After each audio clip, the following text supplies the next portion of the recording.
Siapa yang datang Kuantan teringin nak makan cek topong, korang wajib datang sini. Lokasi tak jauh pun dari bandar Kuantan, korang waste je di selera pantai. Vibe kat sini tenang dan santai sebab kedai dia betul-betul dekat tepi pantai. Kalau korang datang sini, korang wajib try menu celuk topong dia. Dekat sini diorang goreng panas-panas, ada udang, ikan, cendawan dan macam-macam lagi.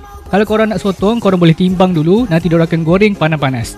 Kalau korang cari makanan yang rare dan legend dekat sini, korang boleh try lempeng kelapa orang lama. Lempeng air tangan pakcik ni memang legend, korang kena try makan dengan sambal dia. Sate dekat sini boleh tahan sedap juga. Aku try dia punya sate perut, rasa lembut, rempah dia memang sedap. Makan dengan kuah kacang ni, memang sedap lah. Aku bagi rating 9/10 untuk sate ni. Korang boleh try juga mi rojak ayam dekat sini, harga RM8 je. Kalau korang tak tahu nak order ayam apa, korang try je order ABC Special. Portion dia besar sampai melimpah. Dekat atas ni ada kon aiskrim. Yang mana suka makan durian tu, korang boleh try cendol durian. Harga RM15 je weh. Kalau korang nak air yang lain daripada lain, korang boleh try coconut shake ataupun jagung float. Jagung float ni harga RM7 je, coconut shake ni harga RM8 je. Ada satu lagi menu baru dekat sini. Kalau korang craving nak makan shake out, dekat sini pun ada. Portion dia banyak, harga bermula RM35 je. Set ni akan dapat sekali dengan nasi putih. So korang kalau craving nak makan shake tepung, kalau datang Kuantan, korang boleh datang sini.